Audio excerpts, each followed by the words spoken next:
Boa tarde a todos, bem-vindos a mais uma conversa com urbanistas. O meu nome é Rita Bruno Soares. A Associação Portuguesa de Urbanistas desafiou-me a moderar esta sessão, é uma honra, obviamente.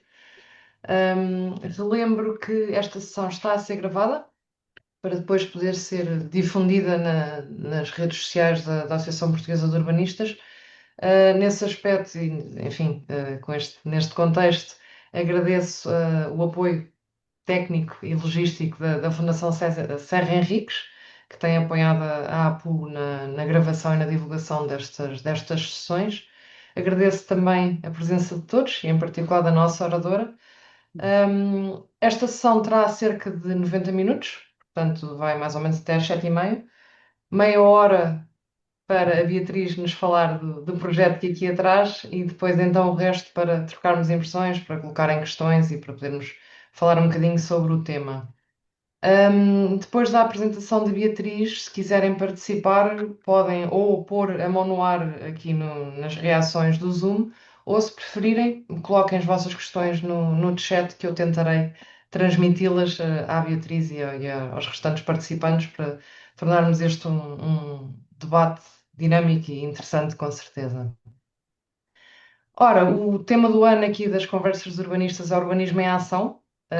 Neste quadro surge, de facto, o projeto Unceiling Cities, muito interessante, que explorou, a Beatriz dirá ao longo de quanto tempo, mas que explorou, no fundo, as boas práticas para a mitigação das vulnerabilidades do tecido urbano, sobretudo das cidades, decorrentes da impermeabilização do solo em meio urbano. Eu achei muito interessante verificar que, mais do que explorar as boas práticas, propõem mesmo recomendações, não só para o sistema de gestão territorial, mas também soluções de base natural, que é uma área que eu gosto em particular, exatamente para reduzir a impermeabilização do solo em meio urbano. Este tema, bom, ainda estamos no rescaldo do que foi esta sequência de tempestades aqui em Portugal, portanto, este tema de facto é gritante neste momento e num contexto de uma frequência cada vez maior e de maior gravidade dos eventos climáticos extremos, isto de facto faz todo o sentido. Para falar deste projeto, temos a sua coordenadora, a Beatriz Condensa, professora do Instituto Superior Técnico da Universidade de Lisboa desde 2004, investigadora do CITUA, o Centro para a Inovação em Território, Urbanismo e Arquitetura. É licenciada em Engenharia do Ambiente pela Faculdade de Ciências e Tecnologia da Universidade Nova de Lisboa, doutorada em Geografia pela Universidade de Barcelona. A sua atividade académica, e peço que a Beatriz me corrija e complemente se achar necessário, obviamente, foca-se na gestão urbana, em particular na integração do planeamento urbano, direito e economia urbana, portanto, tudo de uma lógica muito prática e muito real. Foi investigadora principal de projetos como o Percomo, o Landino ou o ReproCity, e entre 2014 e 2015 coordenou o programa de mestrado em Estudos Urbanos e Gestão Territorial no Instituto Superior Técnico. É especialista em SIG acreditada pela Ordem dos Engenheiros, aqui em Portugal, e membro da Associação Portuguesa de Urbanistas, desta casa que a recebe hoje, e também da Associação Académica Internacional de Planeamento, Direito e Direitos de Propriedade. Portanto, de facto, traz-nos aqui uma visão muito interessante que mistura não só as questões económicas e da prosperidade com alterações climáticas e soluções de base natural. Portanto, isto de facto tem tudo para ser bom. Se calhar, antes de passar a palavra aqui à nossa oradora, relembro questões que tenham, coloquem a mão no ar, aqui através da ferramenta do Zoom, ou estejam à vontade para colocar questões no chat, que eu terei todo o gosto em transmiti-las. Beatriz, força. Muito obrigada. Eu agradeço também à APU o convite para vir aqui apresentar este projeto Unceiling Cities, em particular à Ruth Afonso, que foi quem me contactou na altura, e vou começar a partilhar uma apresentação que tenho preparada. Penso que já estarão a ver, tenho só que pô-la em modo de apresentação. Estão a ver bem? Sim, Ok. Ahm, então, este projeto Unceiling Cities, nem de propósito, poucos dias depois de ter sido contactada pela APU, pela Ruth, saiu um post da UN Habitat no LinkedIn, em que precisamente discutia que é tempo para restaurar a permeabilidade nas nossas cidades e porque a importância disso. Isto é uma plateia que provavelmente acredito que seja muito conhecedora destes temas, mas eu achei importante só realçar aqui alguns pontos relativamente à importância de manter solo permeável em áreas urbanas. Por um lado, a redução do risco de inundações e a gestão de águas pluviais, como dizia a Rita Bruno Soares, é um tema que está, infelizmente, na ordem do dia. Para arrefecer as cidades e reduzir as ilhas de calor urbana, restaurar o ciclo hidrológico urbano e a recarga dos lençóis freáticos, apoiar a biodiversidade urbana e a saúde do solo e também, no caso das áreas de génese ilegal, não podemos esquecer que muitas delas estão efetivamente instaladas em solos sem qualquer aptidão para a construção, nomeadamente em solos inundáveis. O projeto abordou esta temática da impermeabilização do solo urbano, mas centrou-se sobretudo em quatro vulnerabilidades das cidades: cheias e inundações, a fenómenos de calor extremo, a poluição atmosférica e ao déficit de cobertura vegetal. Foi um projeto curto, portanto, a duração foi de mais ou menos um ano, portanto, correu durante o ano 2025 e foi financiado pelo PRR no âmbito do concurso Science for Policy, que é promovido pela Planap em parceria com a FCT. Isto é a equipa do projeto, portanto, além dos membros do Situa, que a Rita já explicou o que significa Situa, esse Centro de Investigação do Técnico. Temos também, portanto, do qual faço parte eu própria, e a Rita Nicolau, que comigo coordenou o projeto. Depois temos colegas do Centro de Estudos Geográficos do IGOT, duas colegas da Direção-Geral do Território e também duas da Agência Portuguesa do Ambiente. E tivemos ainda como consultora uma professora da Faculdade de Ciências para as questões da biodiversidade. Os objetivos do projeto eram três. O primeiro era disseminar medidas de política e intervenções reconhecidas como boas práticas para mitigar a impermeabilização do solo, e também de fontes de dados, indicadores e metodologias para ir monitorizando esse processo.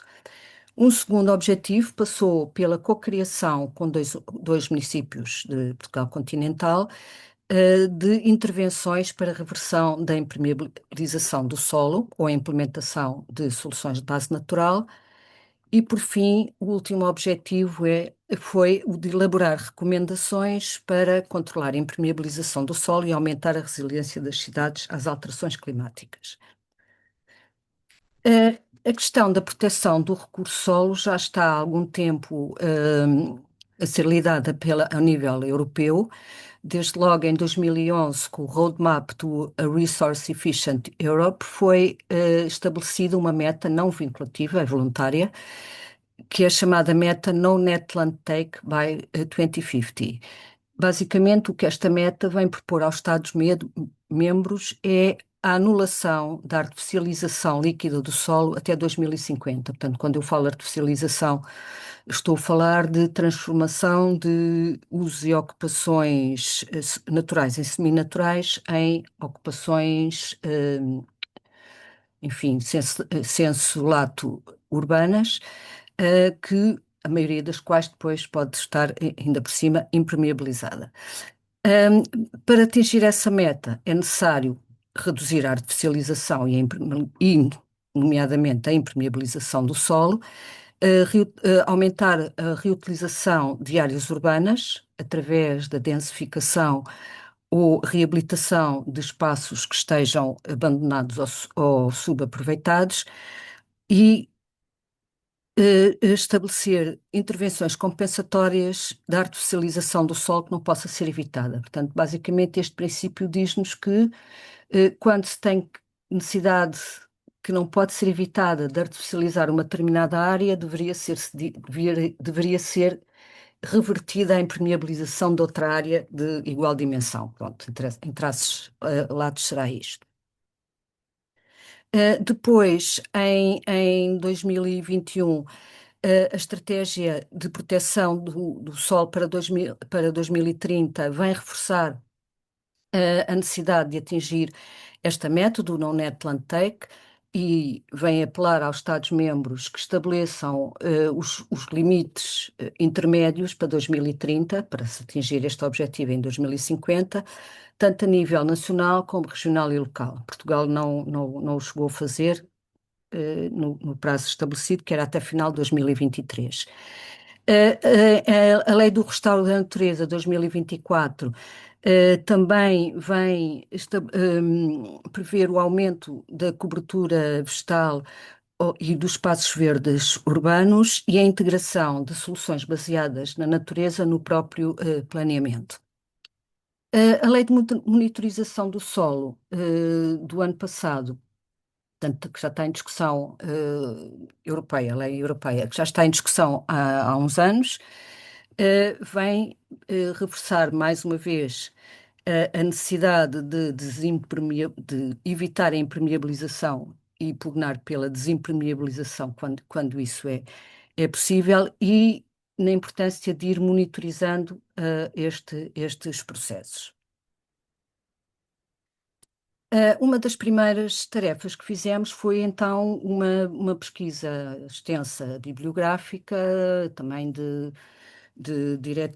diretivas, legislações de vários países, mas centrámos sobretudo na Europa, com várias medidas de política que podem ver que nós organizamos, como veem aí nessa lista do lado esquerdo, cujos instrumentos depois categorizamos, como veem no topo. Portanto, os que são objetivos e orientações, portanto, não são, muitos deles não vinculativos, os normativos técnicos e regulamentares, como veem, as medidas de política acabam todas por ter incluídos esse tipo de instrumentos.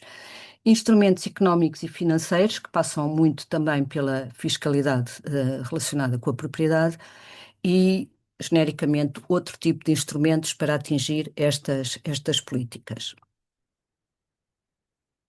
Vou-vos mostrar apenas alguns exemplos, que também não quero depois monopolizar a conversa.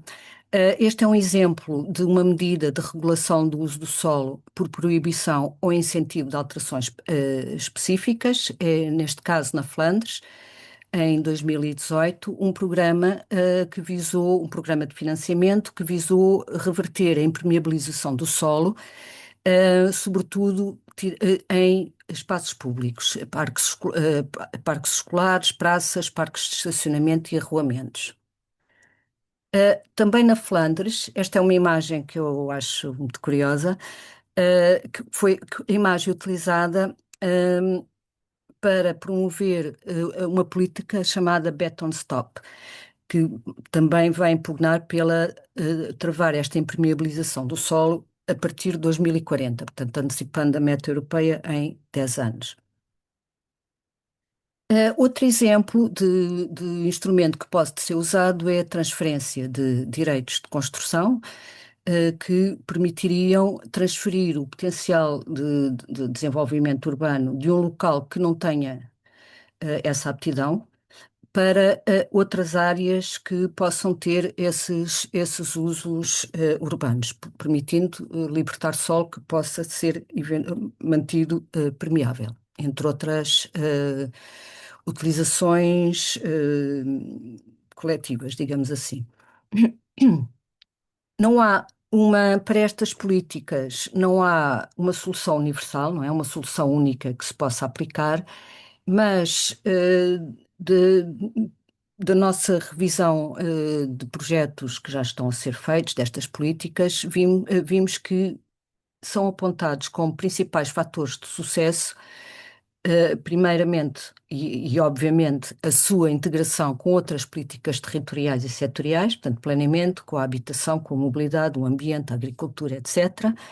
O envolvimento de todos os interlocutores interessados, a existência de capacidade técnica, a que eu acrescentaria a existência também de vontade política, muitas vezes também é o que falta, a cooperação entre municípios e a sua articulação com os outros níveis de administração, a existência de incentivos financeiros e fiscais e, como um recurso muito utilizado, como vimos, a adoção de alguns instrumentos vinculativos. As boas práticas para travar a impermeabilização e minimizar os seus impactos em áreas urbanas, eu trago-vos aqui apenas alguns exemplos. Nós, em termos gerais, essas práticas têm a ver com o desenvolvimento das tais soluções de base natural, ou da infraestrutura verde ou verde-azul, de sistemas urbanos de drenagem sustentável, como bacias de retenção, pavimentações permeáveis e por aí fora. Um, As intervenções que nós selecionamos para pôr no nosso guia eh, tinham um requisito, era pelo menos uma das vulnerabilidades que o nosso projeto queria explorar, devia estar abordada nesse tipo de intervenções. E a primeira que vos mostro é em escolas, precisamente. Aqui neste caso, uma intervenção feita em Paris e em Barcelona, que é a criação de zonas para arrefecimento urbano e refúgios climáticos em ambiente escolar, foi financiada pelo Fundo Europeu de Desenvolvimento Regional. Outro exemplo, também financiado pelo Fundo Europeu de Desenvolvimento Regional, tem a ver com a criação de telhados inteligentes. Esta foi desenvolvida em Amsterdão, com os objetivos de mitigar as inundações urbanas e reduzir as temperaturas locais. Portanto, é um sistema que depois estes telhados estão ligados uns aos outros. Portanto, é uma iniciativa bastante interessante. Outras intervenções são para reduzir a impermeabilização e promover a renaturalização de solos urbanos. Foram desenvolvidas em alguns aglomerados de Itália. Temos aqui um exemplo em Forli, desculpem, neste caso financiado pelo programa LIFE, em que foi desimpermeabilizada a área de um parque de estacionamento à superfície. Uma extensa área, diga-se de passagem. Eh, Outros exemplos, neste caso também em duas cidades italianas e em Paris, nós temos aqui o exemplo em Prato, tanto a Itália, com a integração de vegetação em fachadas e espaços públicos, e a imagem de baixo mostra-nos uma vala de infiltração no Parque Martin Luther King, que é um parque que resultou da renovação urbana de uma antiga estação ferroviária, portanto, com a criação de um grande parque urbano. Em termos de pavimentação, trago-vos também dois exemplos. Este primeiro, os dois em Espanha, curiosamente. Este primeiro em Benicassim, em que foi usado, portanto, para melhorar a drenagem urbana, foi usado um pavimento cerâmico permeável, pavimento este que, por sua vez, já resulta da reciclagem de materiais cerâmicos, portanto, no sentido de uma economia circular. E este segundo, neste caso, uma pavimentação já das faixas rodoviárias com um material cuja composição e cuja cor, composição permeável e cuja cor, na cidade de Múrcia, permitiu reduzir 2 graus de temperatura à superfície e 15 graus ao nível do asfalto, portanto, com resultados bastante visíveis e mensuráveis. Em termos de regeneração urbana verde, com participação das comunidades locais, juntamos aqui alguns exemplos em Bruxelas, em Rouen, na Hungria, na Polónia. Este é o exemplo em Rouen de uma transformação feita também com o apoio e com o trabalho da comunidade de transformar terrenos baldios em espaços verdes públicos. Portanto, estes foram apenas alguns exemplos das políticas e das intervenções consideradas por nós como boas práticas, que podem ser consultadas na documentação que produzimos e que foi, portanto, o Guia de Boas Práticas, que foi divulgado publicamente no primeiro workshop do projeto que decorreu em maio de 2025 na Direção-Geral do Território. Passando agora ao segundo grande objetivo, o ponto de partida foi fazer um estudo prévio ao nível de Portugal continental apenas, dos municípios de Portugal continental, das áreas, portanto, da proporção das áreas urbanas que estão impermeabilizadas. Podem ver aí neste cartograma que, sobretudo nas áreas mais do litoral e, nomeadamente, nas áreas metropolitanas de Lisboa e Porto, é onde se encontram as maiores proporções de áreas urbanas impermeabilizadas. Chama a atenção que um dos estudos que consultámos aponta o limiar de 40% apenas. Acima de 40% das áreas urbanas impermeabilizadas já põem em risco a biodiversidade urbana, em áreas urbanas. Como é que foi feito então este estudo? Foi usada a classe chamada SILD, portanto, no sentido de impermeável, não é? Da cartografia europeia CLC Plus Backbone, tem uma resolução de 10 por 10 metros. O que acontece é que nós percebemos que, apesar de não ser uma má resolução, subestimava o cálculo dessa impermeabilização. Portanto, o erro propagava por todos os municípios, mas seja como for, essas áreas foram um pouco subestimadas. E então tentou-se, depois, mais recentemente, testar um novo produto europeu que saiu entretanto, que é o chamado Woody Vegetation Layer, que já tem uma resolução melhor, são 5 metros de resolução, mas que em contrapartida também só está disponível para 2021. E depois subtraímos uma área da outra e chegamos a valores mais, enfim, um pouco mais próximos da realidade. Acabámos por selecionar e os municípios, a quem agradeço, acederam a colaborar connosco, Matosinhos, na área metropolitana do Porto e Odivelas, na área metropolitana de Lisboa. Como eu disse, as vulnerabilidades que nós estudamos já para estes municípios foram o calor excessivo, a poluição atmosférica, o déficit de cobertura vegetal e cheias e inundações. Até esta parte, esta tarefa do projeto foi desenvolvida pelos nossos colegas do IGOT, do Centro de Estudos Geográficos, e a ideia era também demonstrar que, com informação publicamente disponível. E metodologias não muito complicadas, é possível fazer este tipo de análise que podem servir de reforço dos planos municipais de ação climática.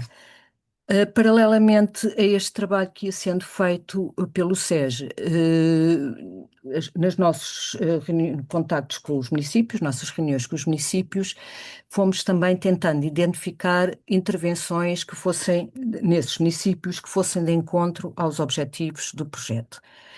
Eu aqui vou ser um pouco mais célere, porque também confesso que não sei descrever assim muitos dos pormenores, mas no caso do calor excessivo, a vulnerabilidade ao calor excessivo juntou, no fundo, duas vulnerabilidades distintas, a do calor extremo e a vulnerabilidade às ilhas de calor urbano, e vemos que essas vulnerabilidades mais elevadas, representadas aqui a vermelho, do lado esquerdo podemos ver no município de Odivelas e no lado direito em Matosinhos. Na vulnerabilidade à poluição atmosférica, o que foram estudadas as concentrações dos poluentes NO2, O3, PM10 e PM2,5, à superfície, com dados de 2024. E, mais uma vez, à esquerda vemos a classificação dessa vulnerabilidade para Odivelas e à direita para Matosinhos. Relativamente ao déficit de cobertura vegetal, foram usadas como fontes de informação o NDVI, que é o Normalized Inference Vegetation Index, conjuntamente com modelos de biomassa que já tinham sido usados noutros projetos pela equipa do Centro de Estudos Geográficos e também dados, imagem do Copérnico, tendo-se chegado depois ao resultado final que vemos em baixo, de vulnerabilidade novamente à esquerda, Odivelas, e à direita, Matosinhos. A que resultou menos bem foi, e digo isto claramente, foi a vulnerabilidade às cheias e inundações. Portanto, aqui o que foram usadas foram as áreas de risco, e agora tenho aqui as caras em cima, não consigo ver, já não me lembro o que é que quer dizer, áreas de risco significativo, espera aí lá, desculpem lá, áreas de risco potencial significativo de inundação, que são estas ARPSIs, que estão representadas nos planos de gestão de riscos de inundação, e elas são manifestamente poucas, portanto, os próprios municípios, na informação que eles por si mesmos coletaram, até no âmbito de elaborações da Reserva Ecológica Nacional, chegaram a dados que consideramos mais fiáveis do que estes. Daí que depois, ao fazermos a análise sintética das co-vulnerabilidades, portanto, no fundo, foi uma associação muito simples de zonas onde coexistiam vulnerabilidades consideradas elevadas ao calor excessivo, à poluição atmosférica e ao déficit de cobertura vegetal. E se virem o cruzamento entre, à esquerda, as áreas com a maior, portanto, onde coexistem vulnerabilidades elevadas, coincidem sempre com as áreas mais densas urbanas, tanto num caso como no outro.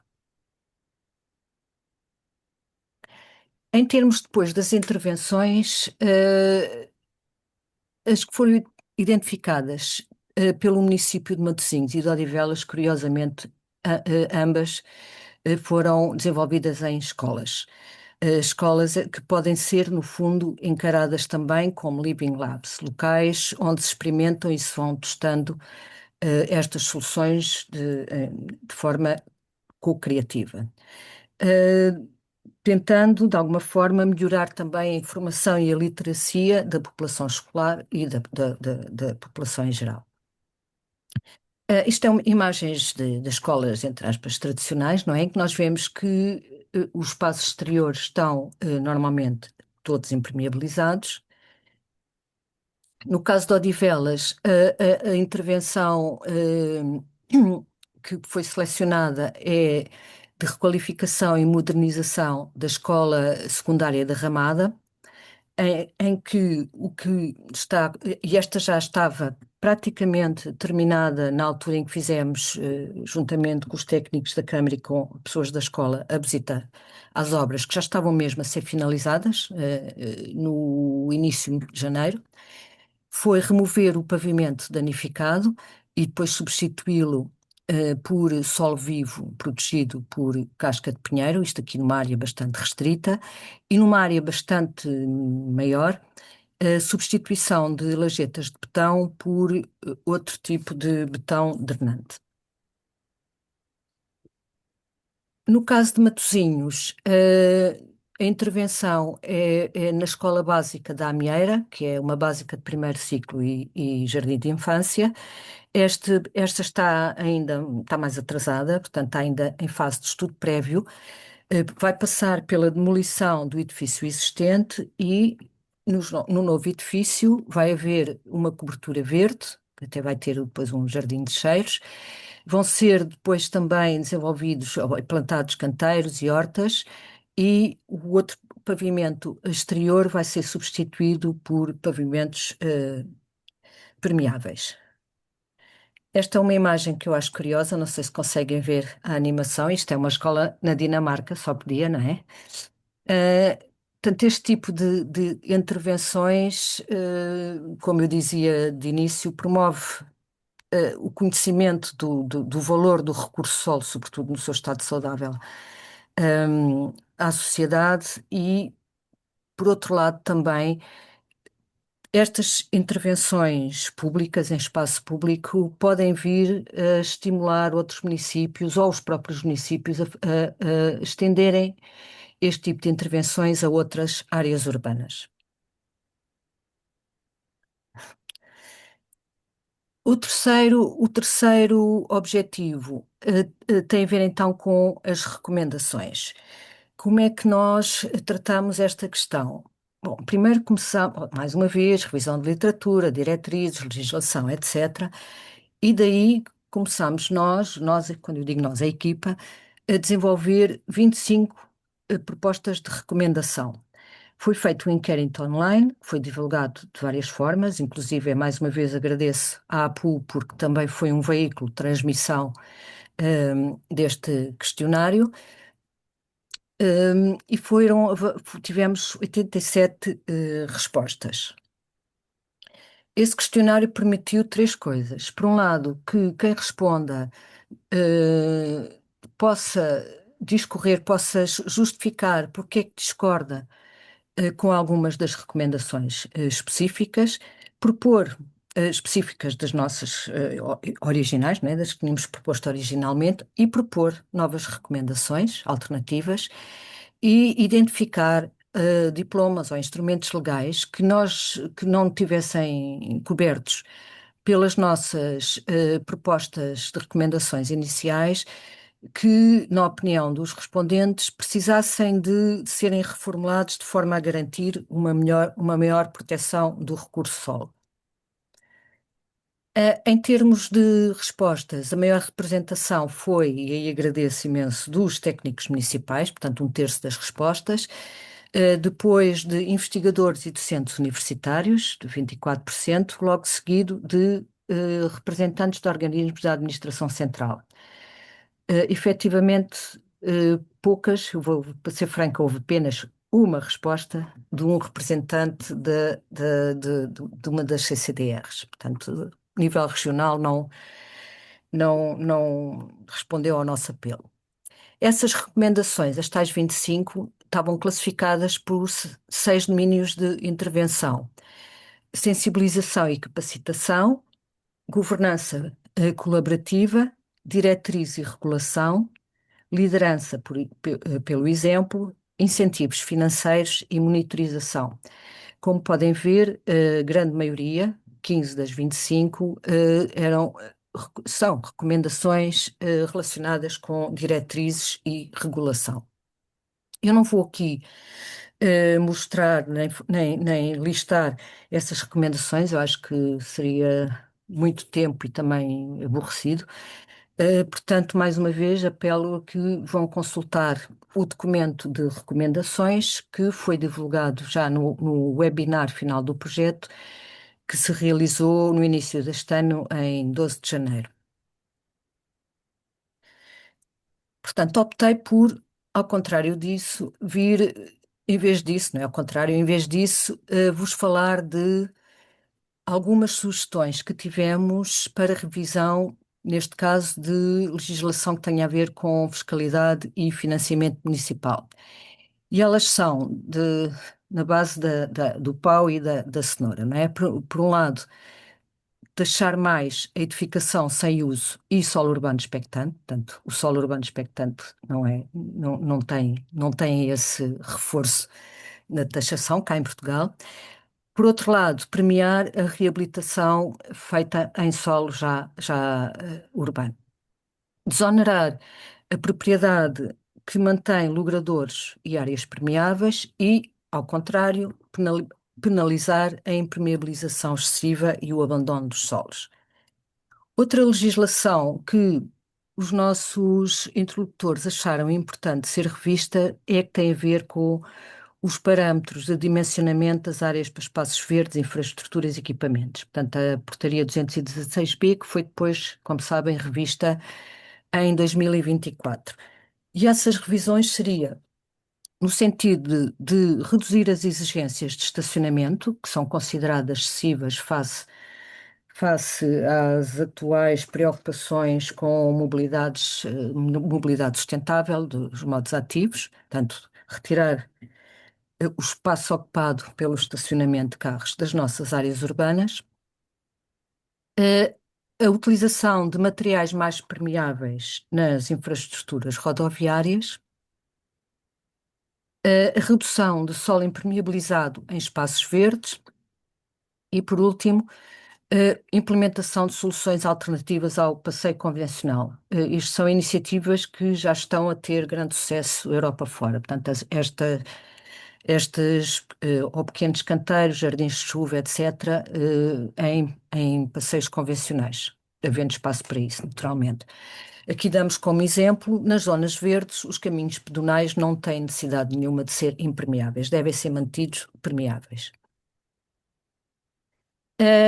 Outra sugestão que nos foi feita foi introduzir normas mais rigorosas nos RMUEs, portanto, os Regulamentos Municipais da Urbanização e Edificação, garantindo a criação de espaços verdes e áreas permeáveis, mas aqui com a pedra de toque, que é não deixar que haja, ou antes, deixar de haver previsão de poder ser feita uma compensação monetária no caso dessa não cedência ou dessa não execução das áreas verdes, portanto, que não é o que está previsto na nossa legislação, como sabem. Outra proposta é manter a possibilidade de haver RAN, Reserva Agrícola Nacional, nas áreas urbanas. Em vez do que está estipulado na atual legislação, nas áreas urbanas acaba por desafetar as áreas da RAN, era algumas delas manterem-se na Reserva Agrícola Nacional e permitir hortas urbanas e agricultura de proximidade. Uh,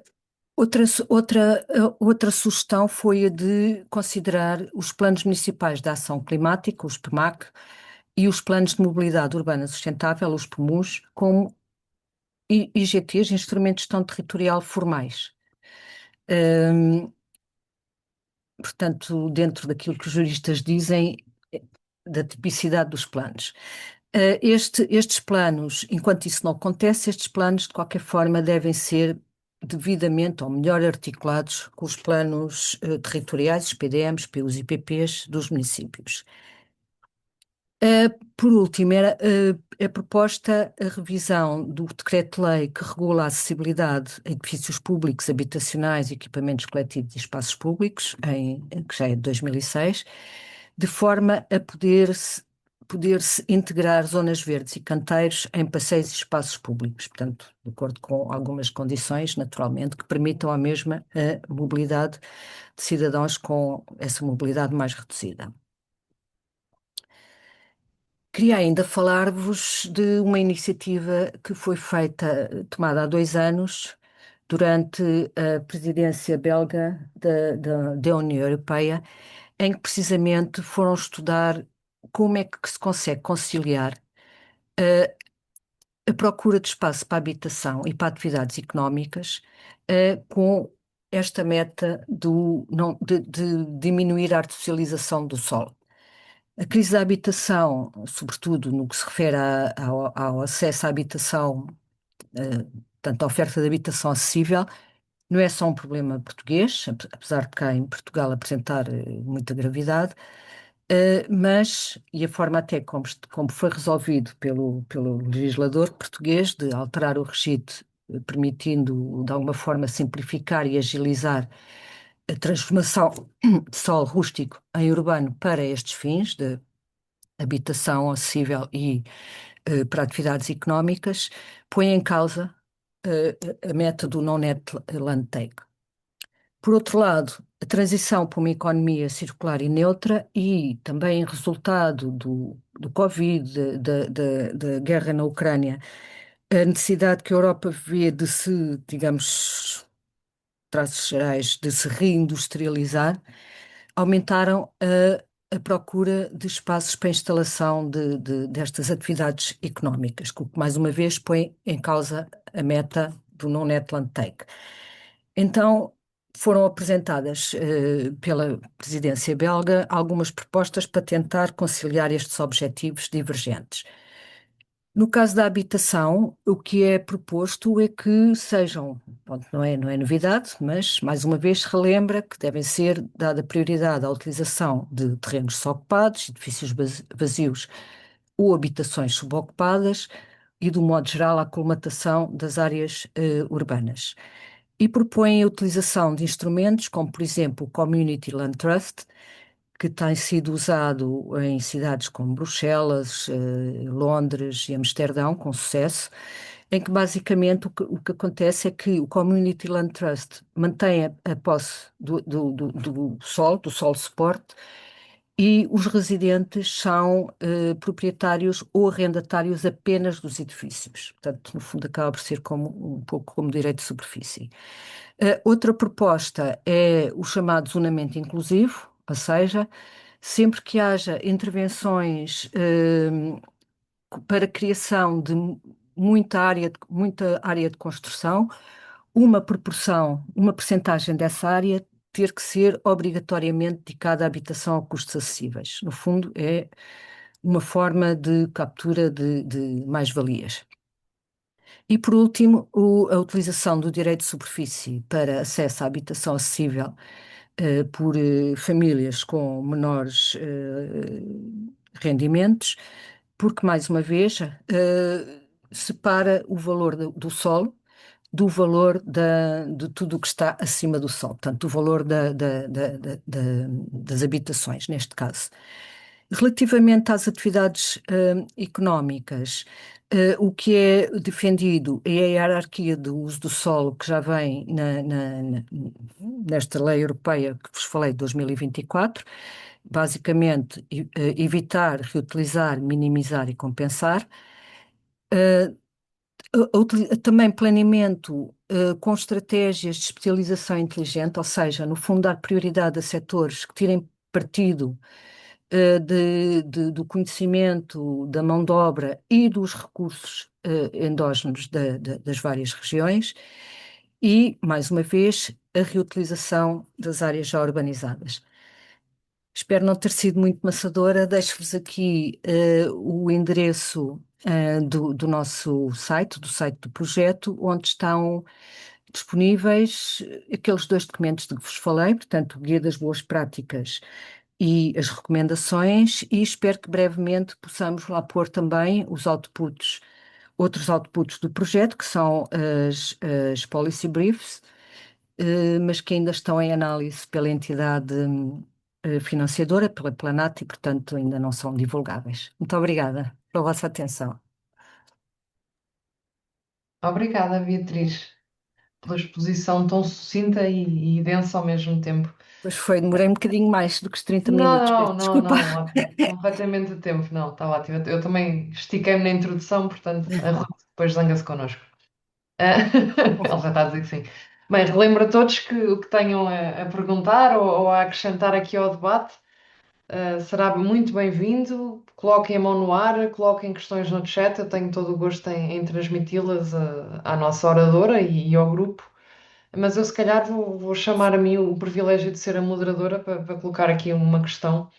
Uma questão, Uhum, enfim, se calhar mais até às vezes um desabafo, mas, ou seja, o projeto IBEM foi buscar municípios e envolveu municípios, o que é ótimo e é muito interessante, e de facto as uhum, intervenções foram feitas naquilo que é o âmbito territorial de atuação dos municípios, neste caso em particular nas escolas, e uma delas eu até conheço bem, portanto vejo com bons olhos.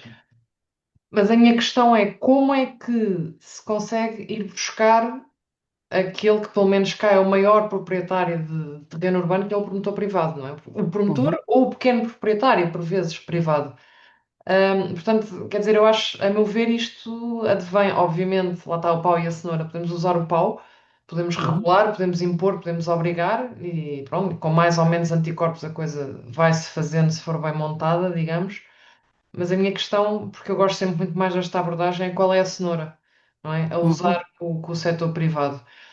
E como é que se há de promover um bocado uma mudança de paradigma de o valor está no edificado, o valor económico, não é? uhum. Está no impermeável, no betão, vá, e no alcatrão, para que o promotor privado veja valor, muitas vezes económico, porque é disso que estamos a falar, sejamos Uhum. honestos, naquilo que é o natural, o solo, ou se não naturalizado, pelo menos permeável e a cumprir as suas funções biológicas e ecossistémicas, etc. Porque, Uhum. quer dizer, eu acho que os benefícios para a saúde são relativamente fáceis de ver e de comunicar, parece-me, Uhum. não é? Quer dizer, desde os miúdos a brincar na lama, logo aí é direto, não é? Mas quer dizer, termos de redução das ilhas de calor, a redução do impacto das cheias, Doenças a redução. respiratórias. Exatamente, ou seja, até, aliás, há cada vez mais investigação que aponta que o contacto com a natureza é benéfico para a saúde, nomeadamente para a saúde mental, portanto, por aí é fácil, mas como é que vês os argumentos económicos, nomeadamente junto do setor privado? Eu não sei se por enquanto ainda não me parece que haja mais questões, mas quando as houver, dependendo do ritmo, podemos lançá-las uma a uma ou agregá-las. Uhum.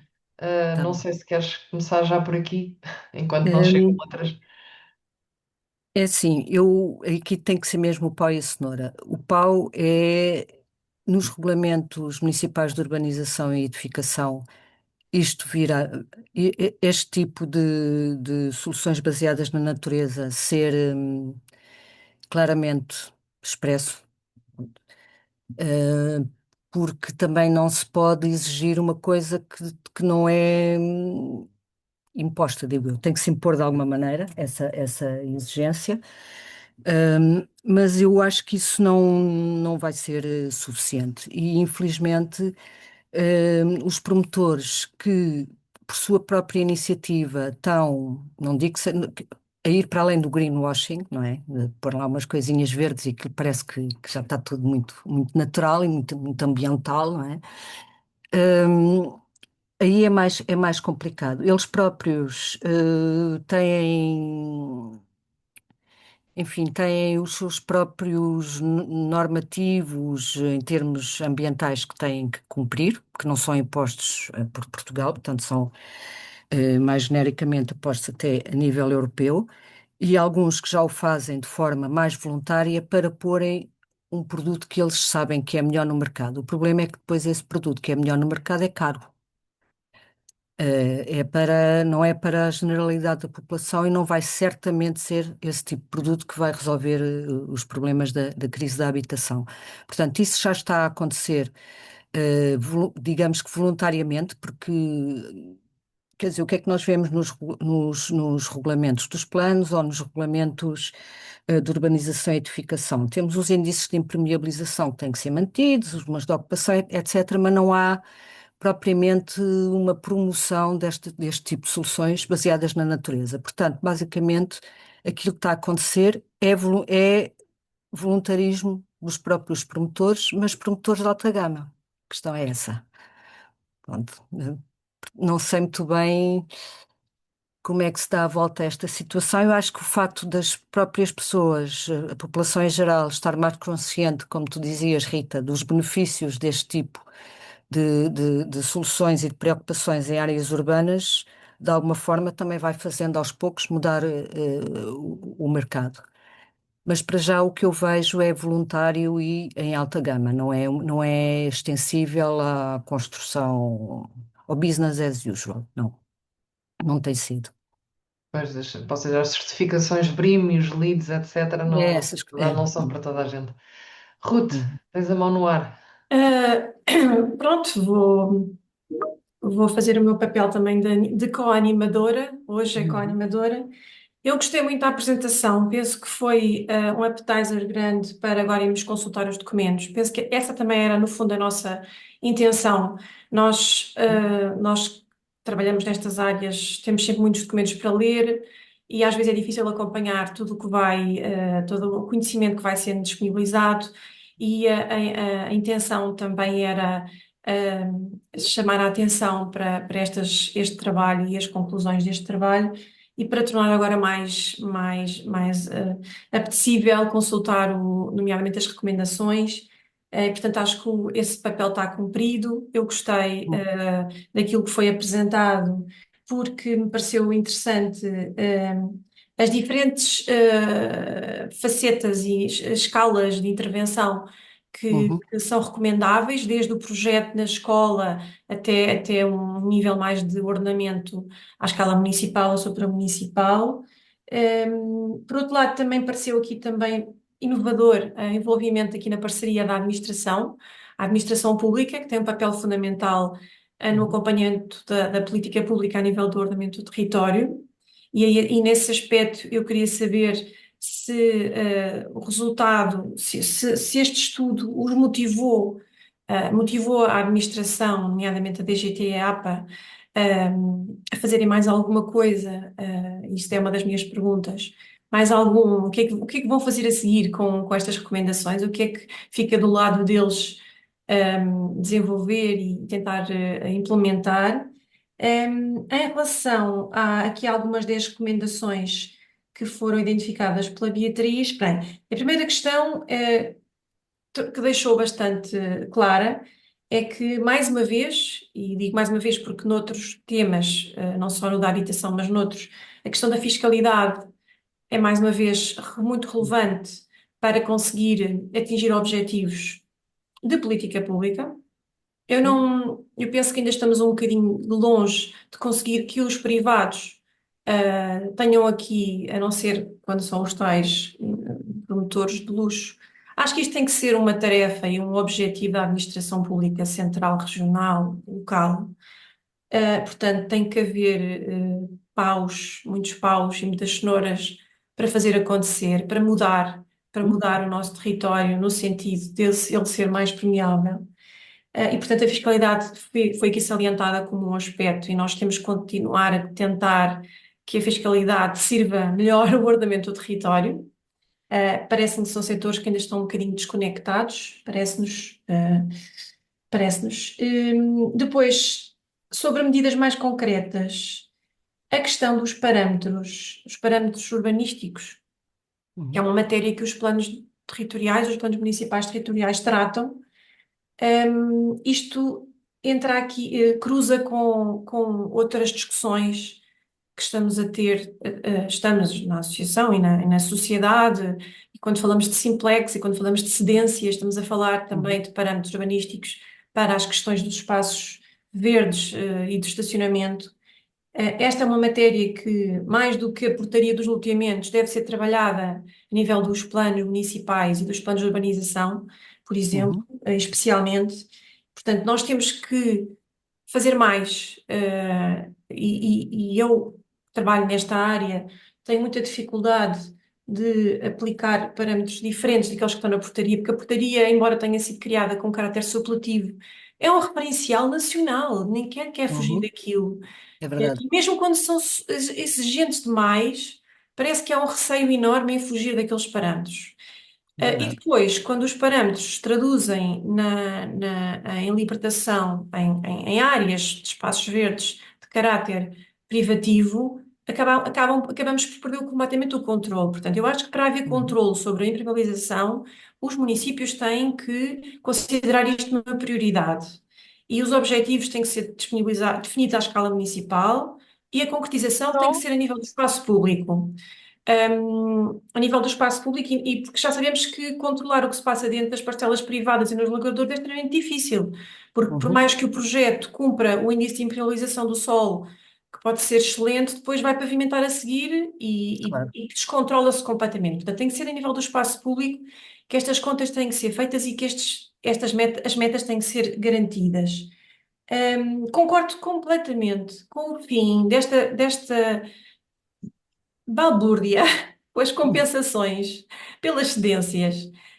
Há muito tempo que andamos a tentar que eu, a nível dos trabalhos em que participo, tentar criar regras para que as compensações pelas não cedências tenham que ser muito fundamentadas e sejam no mínimo, mas esta é realmente uma prática. Quer dizer, ninguém Uhum. cede nada porque depois paga. E isto, do ponto de vista do interesse público, é completamente diferente. Pois o dinheiro não vai servir para criar alternativas noutros sítios. Portanto, hum, seja no Remoé ou seja nos próprios planos territoriais, que eu até me parece que é mais aí que estas questões têm que ser tratadas, isto tem que acabar, porque Eu percebo que os municípios prefiram receber as compensações pecuniárias, mas isto não é uma boa política para cumprir este objetivo. E ficava por aqui, mais uma vez agradecendo a exposição e já aqui muitas mãos no ar, portanto eu passo a palavra à nossa moderadora. Obrigada. Beatriz, a pergunta, o comentário foi extenso, mas eu se calhar dava aqui a palavra à Ana Roxo para colocar a sua questão operacional, de caráter operacional, antes de dar a palavra ao engenheiro Alberto Miranda.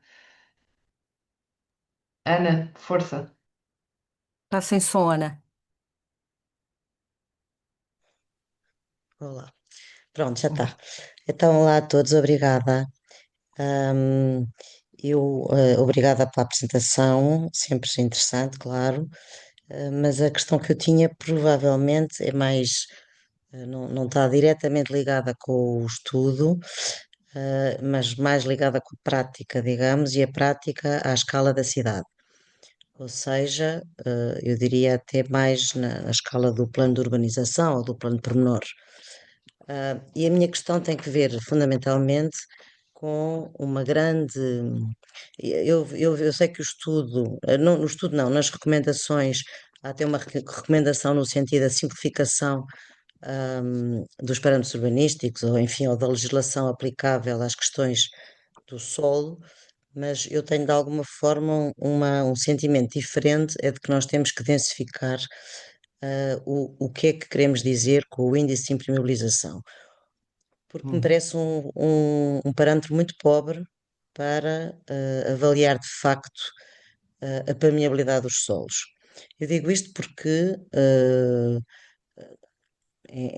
em diferentes contextos territoriais, e estou sempre a falar de cidade, e estou a falar em particular, por exemplo, de logradouros, que é um tema que é muito caro a todos nós, acho eu.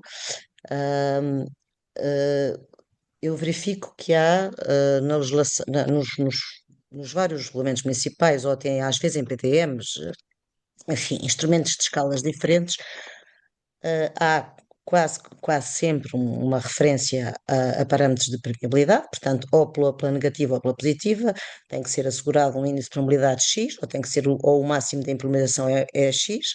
Pronto, esse fator surge quase sempre, mas na realidade, se nós formos um bocadinho mais exigentes na- na interpretação desses parâmetros, verificamos que, por exemplo, em territórios com topografias acidentadas, as corrências superficiais não permitem muitas vezes a impermeabilização. Se nós estivermos em solos argilosos, o grau de impermeabilização é muito diferente de solos calcários ou graníticos. Ou seja, aplica-se um parâmetro global a tudo, sem diferenciar de facto situações que têm naturezas completamente diferentes do ponto de vista da permeabilidade.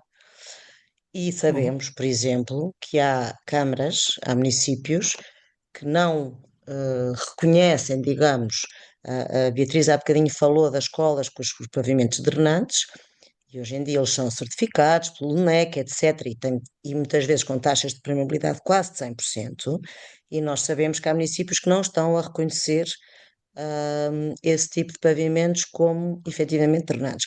Põe-se a questão da manutenção, porque eles são drenantes no início, mas depois deixam de o ser ao fim de um certo tempo, porque se acumulam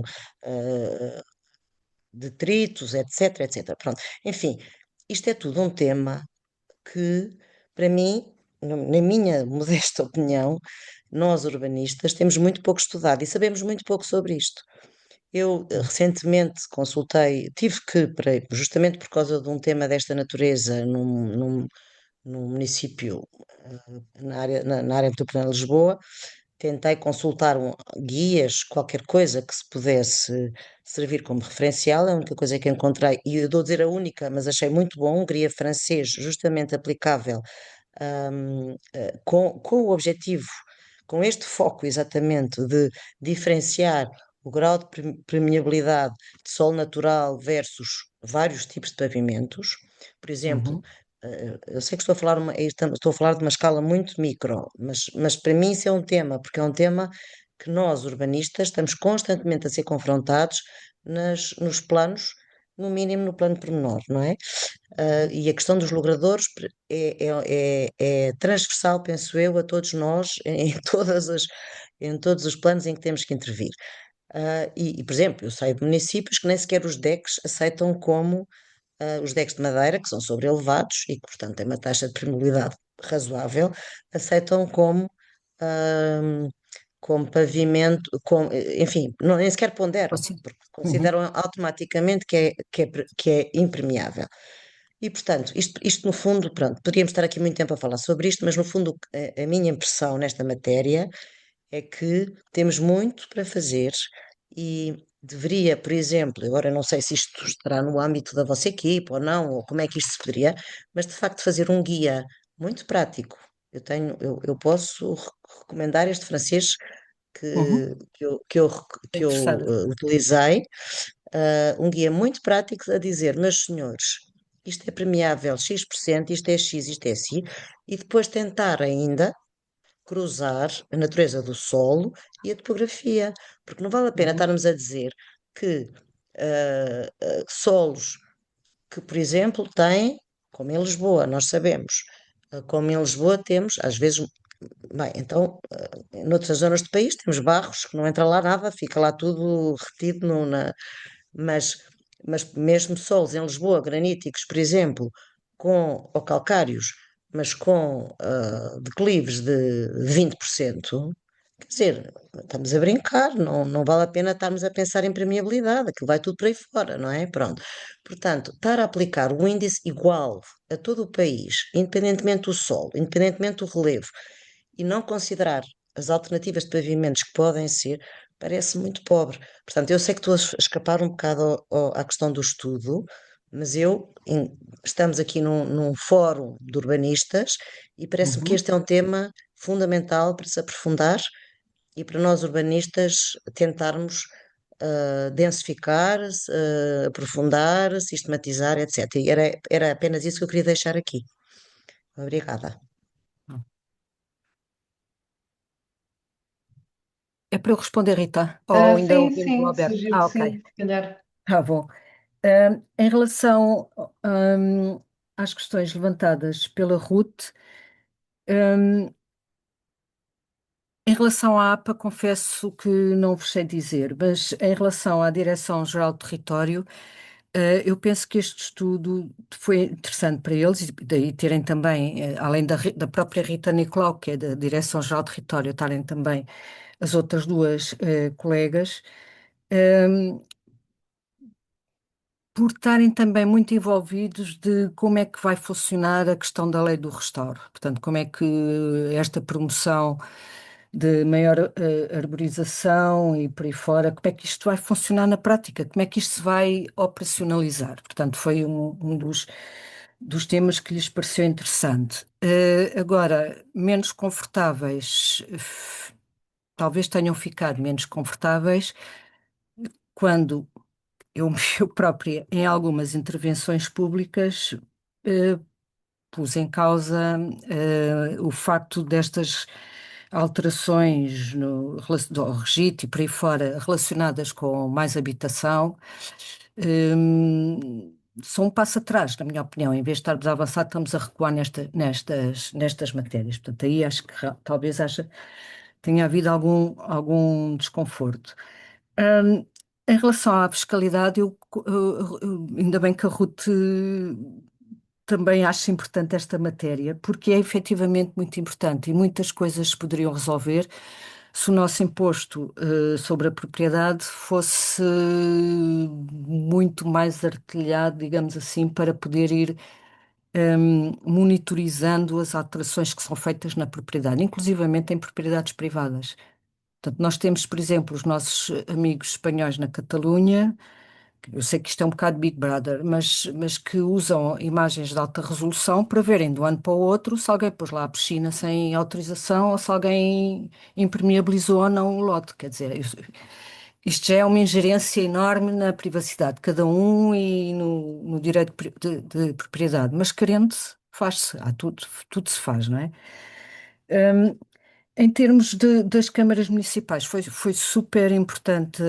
Eu acho que os dois municípios gostaram desta colaboração e foram bastante, como é que eu ia dizer, participativos. Assim, foi uma boa colaboração, mas apesar de discordarem da forma como nós calculamos e chegámos aos valores tão altos da impermeabilização que têm nos solos urbanos, pronto, isso aí também digo claramente que acharam que estava mal calculado. Hum, mas o que eu noto é que as poucas intervenções que vão aparecendo, não, que vão aparecendo como estas das escolas, resultam às vezes do voluntarismo de alguns técnicos e não de nenhuma estratégia planeada ao nível municipal, nem pouco mais ou menos.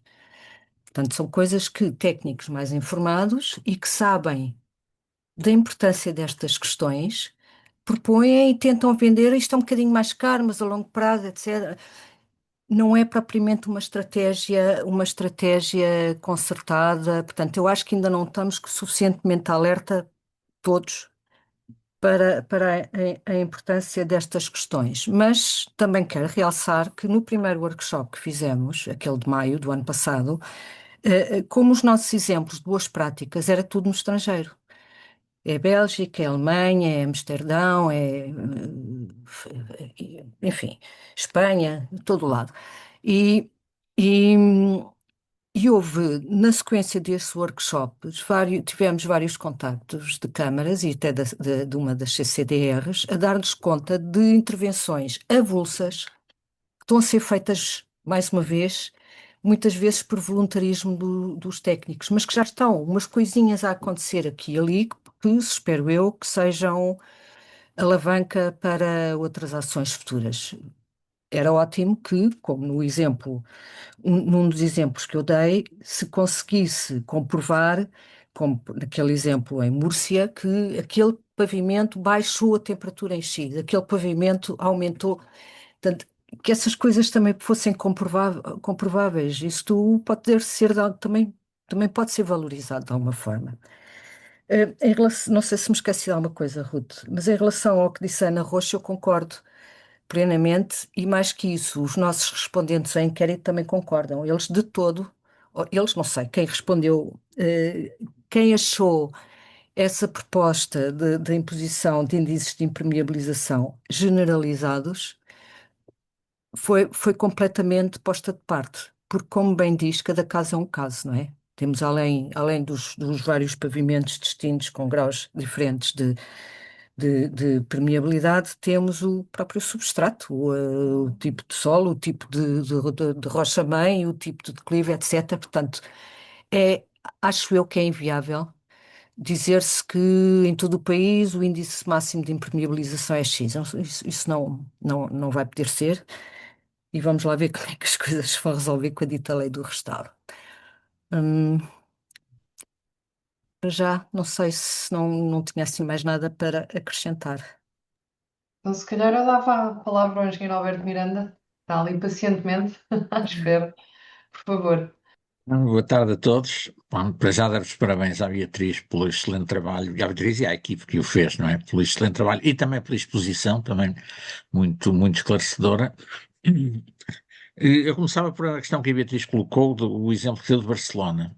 Eh, Ora bem, eu não acho que neste caso haja uma grande intrusão, digamos, nos direitos e na privacidade, porque a partir do momento que se é legítimo impor um máximo de impermeabilização nas intervenções privadas, então também é legítimo ir verificar se elas acontecem ou não. Exatamente.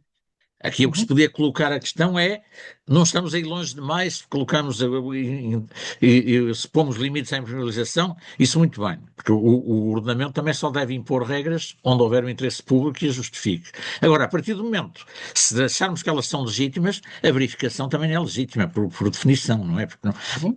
mas pronto, agora, eu acho que nestas questões temos um dos problemas grandes que temos é que a gente tem que fazer uma distinção muito grande entre o que são as intervenções novas e urbanizações novas, ou Uhum. mesmo edificação em áreas, em parcelas de uma certa dimensão, e as intervenções na cidade existente. E o complicado é a cidade existente. Em relação às intervenções novas, eu acho que as regras que se colocarem partindo do princípio que elas estão bem feitas, é para cumprir e não há compensações. Nomeadamente, por exemplo, a questão das cedências, etc., para diferentes fins. Aí não tem sentido haver compensações. Por outro lado, as compensações, e isto devia ser a legislação geral a dizer, eu nos planos em que colaboro tento pôr isso e não sei se por inadvertidamente os municípios têm aceite, mas eu ponho lá, mas é uma autovinculação dos municípios nos regulamentos, onde se põe que o município só pode aceitar, digamos, déficit de cedência mediante um conjunto de razões que o justifiquem. E, portanto, não é, porque a prática é completamente contrária. Aqui já temos fui a tribunal, num caso aí de uma Câmara, porque por isso simplesmente o promotor propôs não fazer cedências e pagar compensações, e a Câmara, apesar de ter no regulamento do PDM a dizer que isso só se aceita se for justificado, aceitou plenamente, quase que isso ser um direito dos promotores. E isto é que explica, Ruth, porque é que generalizadamente se utilizam os parâmetros da portaria e parâmetros assim tão altos. É que em muitos municípios aquilo está ali para efetivamente depois se dispensar a cedência e se cobrar dinheiro. É uma taxa. Pura e simplesmente. Portanto, quanto mais altos forem os parâmetros, melhor, porque mais os promotores vão pagar, porque a maior parte das vezes a Câmara também não está interessada em ficar com essas áreas que lhes vão dar despesa. E isso é que, por quanto a mim, explica porque é que há tanta adesão espontânea a uma coisa que, em princípio, é extremamente onerosa para os particulares, etc. É que isto tem... E aí eu concordo perfeitamente com a questão, nas intervenções novas, a questão de impedir compensação monetária pela ausência, nomeadamente das áreas verdes, não é? Nas áreas, o problema é que nós cada vez mais trabalhamos na cidade existente. E na cidade existente isso é mais complicado, porque às vezes não há possibilidade mesmo de as criar, não é? Aí teríamos que arranjar outra forma de compensação. E isto é uma coisa que eu lanço agora, surgiu-me um pouco, que era, dentro de limites moderados, eventualmente, poderia haver também não apenas pagamentos, penalizações para quando não se cede o padrão, mas haver incentivos para quem cede acima do padrão. Por exemplo, um certo aumento de edificabilidade, dentro de um limite muito, muito ligeiro, e concreto, e inversamente, havendo déficit, uma perda de edificabilidade. É muito mais eficaz do que pagar uma compensação, mesmo que ela seja muito alta, não é? Portanto, coisas deste género. E, portanto, eu penso que, efetivamente, a gente devia tentar tirar mais do que propriamente penalizações diretas, era por estímulos e desincentivos deste género, e coisas que se reflitam, digamos, por exemplo, coisas do género de dispensar as taxas que se pagam no momento de licenciamento, isso não conta para o valor final do empreendimento, não é? Agora, se já houver um agravamento do IMI, isso conta mesmo, não é? Porque é eterno, e portanto as questões da fiscalidade também passam por aí. Agora, quanto às questões de impermeabilização, efetivamente, já concordo com tudo o que foi dito, mas temos também outra dimensão da questão da margem. Mesmo fora de todas estas questões, a gente tem que ter em atenção à dimensão das áreas em que está a intervir. Eu concordo com a Ruth dizer, essencialmente, estas áreas verdes e permeáveis tendencialmente devem ser públicas, porque é onde pode haver um controle delas se manterem. Num segundo momento, podem ser privadas, principalmente se forem coletivas, de edifícios privados, áreas privadas de empreendimentos, etc., isso tudo. Onde a questão se põe, porque aí há um coletivo, o condomínio, que tem que decidir, e as pessoas agora começam a ser sensíveis, e muitas vezes nos condomínios as pessoas não aceitam propriamente impermeabilizações, preferem o verde, portanto, podemos confiar que aí haverá mais um controle. O problema põe-se mais nas questões de moradias. E aí, se a gente for ver, efetivamente, passear um bocado pelos sítios, o que é que a gente vê? Quando os lotes são pequenos, independentemente na altura da obra, se cumprirem a impermeabilização, passados uns tempos está tudo impermeabilizado. Se o lote é grande, as pessoas não impermeabilizam indefinidamente. Impermeabilizam as áreas muito próximas do edifício. Se o lote é maior, normalmente ficam áreas efetivamente permeáveis. E, portanto, uma percentagem de impermeabilização aplicada cegamente, desde um lote muito pequeno a um lote muito grande, é um disparate, porque funciona para o licenciamento e depois a seguir, quando é que a Câmara detecta as situações? Quando um vizinho se chateia com o vizinho e faz queixa de que ele impermeabilizou. São os casos que as câmaras vão controlar, e portanto teríamos que ter aí um parâmetro que fosse muito mais de exigir a permeabilidade para além de uma certa dimensão, digamos, do lote. E darmos de barato, se o lote é muito pequeno, damos de barato que o indivíduo impermeabiliza tudo, porque isso é o que vai acontecer, de certeza, não é? Uhum. Quanto à questão dos pavimentos mais permeáveis, a gente aí tem que ter em atenção, este é o último ponto que eu ponho, numa questão, tudo que sejam áreas pavimentadas para terem trânsito ou presença de automóveis, devemos considerá-las impermeáveis do CUR. Porque a fundação que é precisa para que o pavimento não se destrua todo, para os automóveis circularem e estacionarem, é uma fundação que impermeabiliza.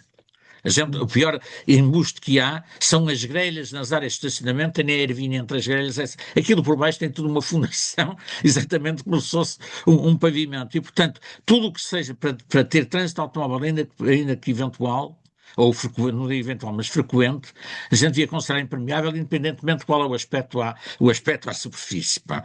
E não irmos pelos índices de impermeabilização dos materiais 0,5, pá, isso não funciona.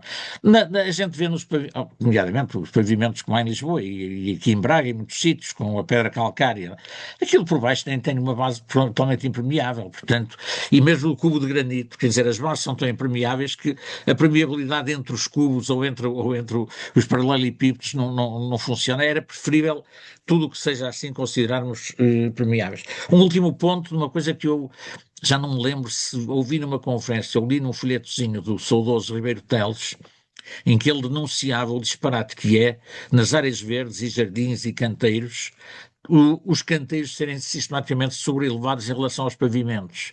Ele dizia, tem que ser ao contrário. A área verde é um bocadinho abaixo e depois os pavimentos têm que ser um bocadinho abaulados, de modo que a água da chuva escorra para esses sítios. E aí a gente pode ter.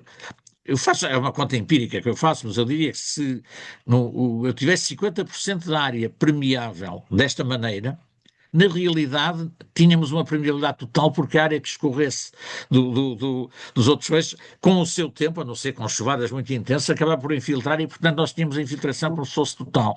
E penso que isto é uma coisa que na cidade existente, desde que não seja muito apertada, mas nas vias que tenham uma certa largueza, era uma questão que se devíamos ver de pôr canteiros contínuos rebaixados, os passeios a descarregar para essas zonas e, desejavelmente, até a própria faixas de rodagem também estarem a cota que descarregassem para aí, porque poderíamos ter aí uma permeabilidade muito maior do que a área permeável, precisamente uma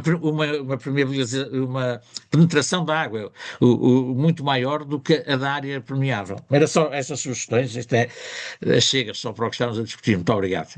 Tá. Obrigada. A Ana Roxo pediu a palavra, se calhar se conseguir ser muito breve, já estamos a 9 É mesmo minutos da muito nossa breve, é hora, mesmo muito breve, é mesmo muito para que breve. seja no É só para seguimento. dizer que, e estou completamente de acordo com o que disse o Manuel Miranda, mas é igualmente um embuste, é um embuste dizer que os clubes de granito e tal são permeáveis, mas é igualmente embuste dizer que o solo natural, entre aspas, é todo permeável. É Claro. igualmente um embuste, É. porque nós sabemos que solos com níveis de compactação brutal, que são supostamente naturais, não entra lá nada, porque ele está completamente compactado. E, portanto, por isso é que eu digo que acho que o urbanismo tem que entrar aqui numa dimensão mais de maior complexificação e, por exemplo, bem, eu não quero, eu vou dizer uma coisa que eu sei que vai cair super mal, mas que é, por exemplo, nós já estamos todos fartos das coisas todas que são os conteúdos todos que estão pedidos nos planos todos e que isto enfim, são verdadeiros, os planos tornaram-se verdadeiros pesadelos. Mas, na verdade, a questão de estudos hidrológicos localizados nas áreas em que estamos a intervir eram importantes perceber como é que é o comportamento da água quando incide sobre esses territórios.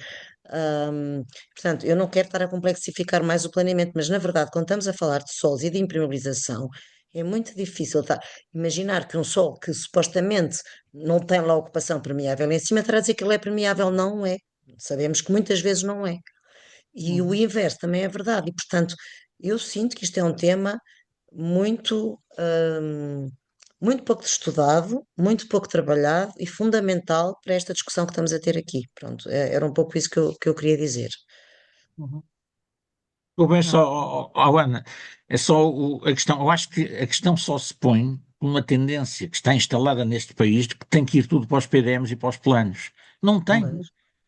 Porque o aumento do conhecimento é sempre útil e a sua aplicação. Agora, isto não tem que ir tudo para o PDM, pá, de uma vez por todas, esqueçamos isso, pá. Está Pois estudos que é podem isso. fazer a seguir e mais. E mesmo que depois da conclusão do estudo se retire que é preciso corrigir ou alterar regras, faça uma alteração ao PDM, quer dizer, mas não Claro, vamos dizer que claro, o PDM claro, tem claro, tudo, pá, de uma claro, vez por claro, é todas isso mesmo. acabemos com isso. Há Pronto, mais vida para além do PDM, não é do déficit, mas para além do exatamente, é isso PDM. mesmo.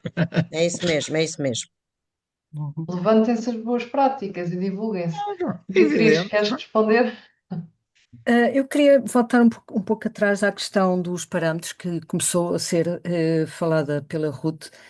Isto vale o que vale, mas nós recebemos lá no técnico muitos alunos estrangeiros e um dos exercícios que fazemos para eles começarem também pronto, juntamente com alunos portugueses, irem interpretando regulamentos, etc., e fazerem propostas, loteamentos ou do que seja. E os alunos estrangeiros, quando veem as nossas portarias, e como dizia a Ruth, as câmaras têm, hum, nunca, quanto muito, ainda pedem, aumentam os parâmetros relativamente ao que está na portaria, mas quando chega sobretudo à questão do estacionamento, eles não acham aquilo completamente irracional. E depois, quando estamos a. Oh, professora, mas já viu quantos pisos em cave é que isto é que são precisas para não sei quantos lugares por cada X metros quadrados de construção? Eu sim, já. Mas isso é assim que é pedido. Mas nós não podemos propor antes. Portanto, eu acho que para os dias de hoje, sobretudo noutros países da Europa, em que as pessoas não estão tão dependentes do carro, isto é perfeitamente irracional. Em relação às questões da pavimentação, hum, o- claro, qualquer engenheiro civil confirmaria que nós podemos ter um piso mais poroso à superfície, mas depois todo o substrato está por baixo para preparar essas últimas camadas são completamente impermeáveis. Veja-se ali as intervenções que foram feitas na Fonte da Telha, não é? Criaram tanta polémica na altura e o resultado que aquilo deu. Portanto, basta ir ver algumas situações reais para se ver que afinal o permeável não é assim tão permeável. Mas algumas destas chamadas de atenção foram postas pelas pessoas que responderam a criticar algumas das recomendações ou propor outras. Portanto, eu acho que não tivemos assim um número muito grande de respostas, mas pronto, já foi um número simpático, sobretudo para o pouco tempo em que tivemos possibilidade de ter o inquérito disponível, porque o projeto foi tudo muito curtinho e tudo muito a correr, mas eu acho que entre o corpo técnico e também corpo técnico municipal já vai havendo alguma preocupação e conhecimentos destas áreas, não ao nível de complexidade que a Ana Rocha estava a chamar a atenção, por acaso acho mesmo um tema interessante de investigar e de medir e de comparar e tudo o que seja, sobretudo face às últimas cheias que tivemos, generalizadas. Mas eu acho que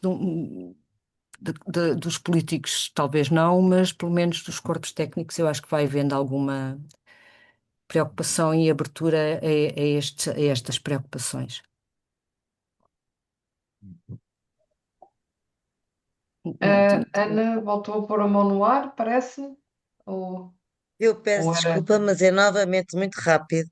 É para dizer também muito rindo e tem a ver com a questão das chuvas que está ali no chat e muito bem colocado.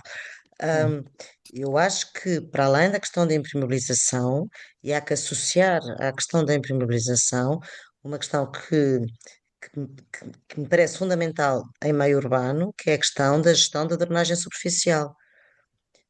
Porque esse é outro dos temas que no fundo, que conduz. Eu sei que sabemos todos que tivemos regimes de precipitação absolutamente extraordinários, anormais. Uhum. Mas a questão da drenagem superficial é um outro tema e do encaminhamento, portanto, no fundo, a gestão da drenagem superficial é um tema fundamental para nós inserirmos nesta discussão, porque não é só a questão, as duas coisas estão associadas, obviamente, sabemos que funcionam sinergeticamente, mas quando de facto os solos já estão tão, de tal maneira, uh, como é que, está-me a falhar a palavra, mas portanto, Compactados? Compactados, não, não. estou a dizer ao contrário, cheios de água, portanto, de tal Sim, maneira saturados. Saturados. saturados, era que estava-me a faltar a palavra, temos que drenar aquilo de alguma forma, não é? E Uhum. portanto é um outro tema que, então esse nunca aparece nos planos, não é? Também dificilmente, na verdade, é matéria de plano, não é? Mas eu diria que para- eu só trouxe aqui complicações para esta discussão, eu sei, mas na verdade eu acho que tudo isto está ligado e que não podemos falar de umas coisas sem as outras. Pronto, acho que temos que ter uma abordagem mais densa, mais complexa e mais integrada destas várias dimensões ligadas com a hidrogeologia e como é que os sistemas funcionam. E os sistemas não são iguais ao longo do país todo, são muito diferentes ao longo do país todo. E, portanto, não sei como fazer isto, isto agora já me ultrapassa um bocadinho, mas acho que nós temos que ter estudos, se calhar municipais, ou não sei de que escala, que da mesma forma que temos os planos municipais, os PMUCs, teremos que ter, se calhar, outros planos municipais, que tenham em linha de conta esta dimensão, da permeabilidade, da drenagem superficial, etc. Enfim, deixo aqui, enfim, não tenho sequer, não pretendo ter aqui teoria para a matéria, mas apenas estou a falar da minha sensibilidade e da minha prática pessoal e dos obstáculos com que sinto no meu dia a dia. E portanto, enfim, é uma partilha muito sentida e ainda pouco elaborada, digamos. Peço desculpa. Uhum. Bem Ah, lá, estamos no minuto final, mas é porque o Zé Carlos Portugal pôs aqui uma coisa no chat, dirigida a mim, mas penso que para toda a gente vá lá, ver, Ia. e era a propósito disto, porque que ele faz reparar que o pavimento em cubos de granito reduz bastante a permeabilidade potencial, mas oferece outros fatores importantes do clima urbano, e não vou dizer só por uma questão de tempo. E era só para levantar esta questão, concordando com tudo o que disse a Ana Rocha. Mas depois a gente também ter em atenção é que as áreas verdes permeáveis à superfície, digamos assim, obviamente a sua função principal deveria ser a permeabilidade, mas cumprem também outras funções. E, portanto, por essas funções pode ser interessante elas existirem, desde que a gente não se fique convencido de que só por lá estarem que são permeáveis, mas o cruzamento das funções também é importante e isto a propósito também que o cubo de granito tem outras virtualidades, mas nós estamos a falar de permeabilidade, mas este aspecto também a gente tem que o ter em conta, porque normalmente as coisas não cumprem só uma função e depois temos que as ponderar, é só isto. Muito obrigado.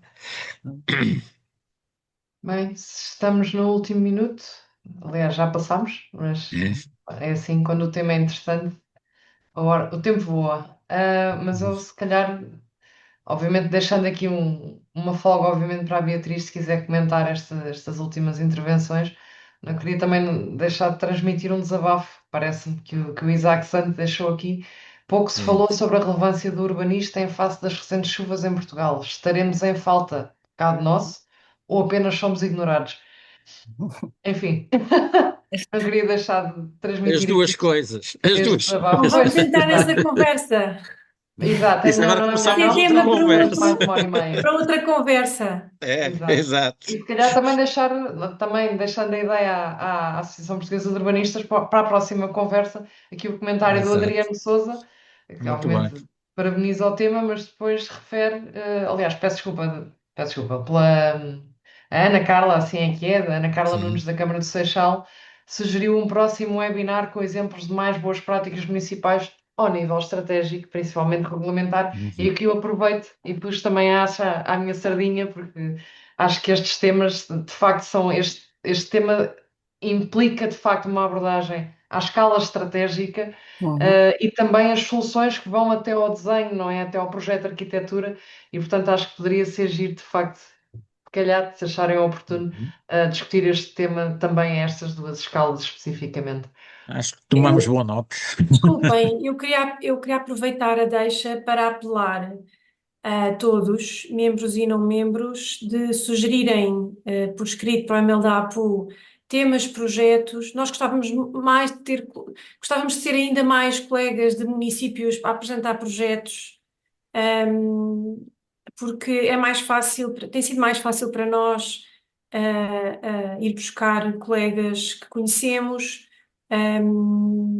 colegas que estão nas universidades, colegas que trabalham em empresas em muitos municípios diferentes, mas também gostávamos de ter a perspectiva dos projetos que nascem e que são construídos dentro das próprias autarquias e, portanto, quem tiver ideias ou quem quiser apresentar o seu projeto e achar que isso é uma mais-valia para mostrar como é que se podem concretizar algumas destas ideias que temos debatido aqui nas conversas, não só hoje, pode enviar um e-mail para a APU para se fazer essa sugestão. Nós estamos sempre abertos. Aliás, nós não temos o programa do ano feito até ao fim, isto vai-se fazendo.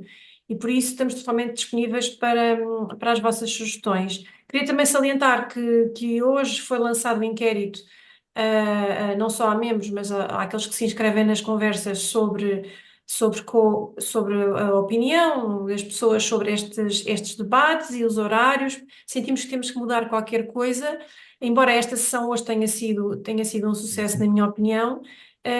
Por isso, se receberem esse e-mail, por favor, respondam. E pronto, e agradeço a disponibilidade da Rita e da Beatriz para mais uma conversa. Ana Espera lá. Rocha ainda está aqui. Há aqui Já alguém que voltei a queria entrar, sim, para a Ana voltei a entrar. para a Ana partilhar aquele Sim, documento há aqui francês alguém que que está a saiu. pedir Eu Se para a puder vou, arquiteta enviar, Ana Roos disponibilizar aquele guia vou, francês que sim. mencionou. Se Não vou, sei quiser, sim, se... senhora, pôr já aqui no chat. ok. Criar aqui um compasso de espera, deixar uma sugestão: Nature-Based Solutions no urbanismo.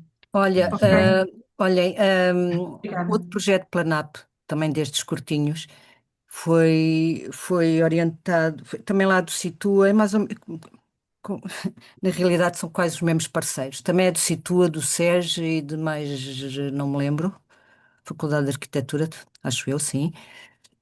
Que é precisamente uma das tarefas que teve a primeira, que eu achei super interessante, que também participei nesse projeto, foi coligir várias e avaliar e comparar várias soluções baseadas na natureza, os prós e os contras. Eu acho isso interessante, porque, por exemplo, Uhum. telhados verdes. Está bem, os telhados verdes, mas aquilo é caríssimo de manter e os Pois, resultados, se calhar, não são assim tão excepcionais. Pronto, e não sei, é mais uma vez da academia, mas ao fim e ao cabo estes projetos são projetos que a Planap acha que são importantes a academia desenvolver para a administração pública tirar partido disso. pois. Não sei, Mas é isso uma faz ideia. sentido. Isso faz sentido porque, na verdade, muitos de nós não têm recursos para fazer certo tipo de estudos. E isto que a Ana Rocha estava a sugerir que se fizesse, isto tem que Uhum, ser, ou tem que ser a academia, ou tem que ser a administração a desenvolver, não é? Este tipo de estudos para uhum, nós termos mais conhecimento, para podermos aplicar um manual, orientações, boas práticas, isto tem que ser a administração a fazer. Nós, na nossa atividade, seja no privado ou nas câmaras, ninguém tem condições para fazer isso. Por isso, que seja a academia, ficaram aqui desafios, talvez um novo projeto, Beatriz, para uhum. dar consequência a este.